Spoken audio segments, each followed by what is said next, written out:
બસ્તર બોલ આપણા કાર્યક્રમમાં જેમને પ્રેરણાદાયી ઉપસ્થિતિ રહી છે એવા માનનીય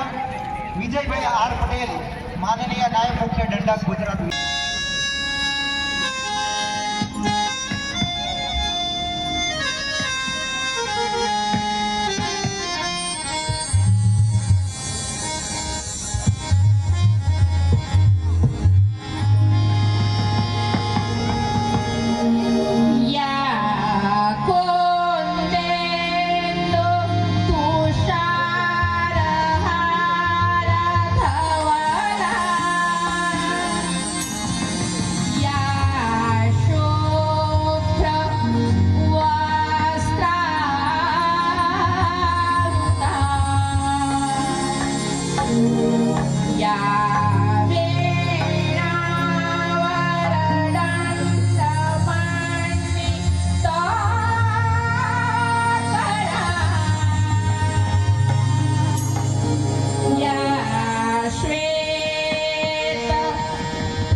पेंसिल ले लीजिए, पेंसिल दोनों हाथी से लिखे कोला ड्राइंग करें कोला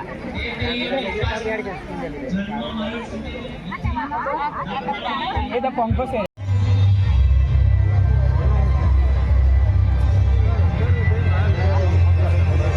આપણી વચ્ચે મંચ પર વિરાજમાન શ્રીમદ ભાવના આપણે મેળવી રહ્યા છીએ જોતા તાળીઓના ગગડાટ સાથે બાબુ કાકાનું સ્વાગત કરીએ છીએ આપણી વચ્ચે શ્રી બાપુભાઈ ગાયકવાડ અધ્યક્ષ સામાજિક ન્યાય સમિતિ ચેરમેન એવો ઉપસ્થિત રહી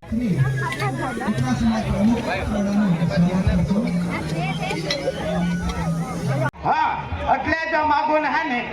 તો તહાં જો ये नाचत नाचत आम्ही निघ्या ना हाँ मला जैसा होना काही कसले जे खुशी में होना मोठे मान मोठा या नाचता ने ये जो आदिवासी सा प्रोग्राम तो तहां जो मखा दोषी ना खुला थतो ना पण मला नाच भराय ने એટલે જ માગું એવું નિઘ્યા ના आदिवासी ना गाना है कि हम हाँ आदिवासी हाँ तो माझं काय आखा हाँ तुला खबर अમને જો પાસ હતા આ છતી પણ તે જાતા રહીના પણ આम्हाला જો હોડી अपदा का मी खावला होता मी काहींनी होता तो धंदा करत पाळे बांधू लाजा तो पाळे बांधे आम्हाला हाने એવા તમામને આ સમિતિમાં આપણે નક્કી કરવાનો વિચારેલ છે અને સમિતિના પ્રમુખ મંત્રીને પણ આપણે નિમવાના છે. ત્યારબાદ એ પ્રમાણે ચોરાપન છે. ચોરાપન સાહેબ આપણા તાલુકામાં 15 છે તો એ 15 ચોરાપન સક્રિય થાય એ માટેની પણ આપણે વ્યવસ્થા કરે છે અને ચોરાપંચમાં પણ આપણે એક ચોરાપંચ હોય તો કોઈ મોટા ગામો હોય તો એ ચોરાપંચમાં 2 કે 3 હોય નાના ગામો હોય તો 7-8 ચોરા હોય આ ગામો હોય અને એ રીતે ચોરાની રચના થાય અને એમાં પણ રચનામાં પણ આપણે ખાસ કરીને તમામ વિચારધારા લેવલની સમિતિ એમાં જે મેઇન પાયો છે એ ગામ સમિતિને રહેશે અને ગામ સમિતિમાં એમાં સર કોઈ પણ જાતનો વિચારધારા જે કંઈ હોય સંપ્રદાય જે કંઈ પણ હોય તમામ વિચારધારા સંપ્રદાયો ભૂલીને માત્ર સમાજને યાદ આવે એ રીતે આ ગ્રામ સમાજની રચના થાય અને એ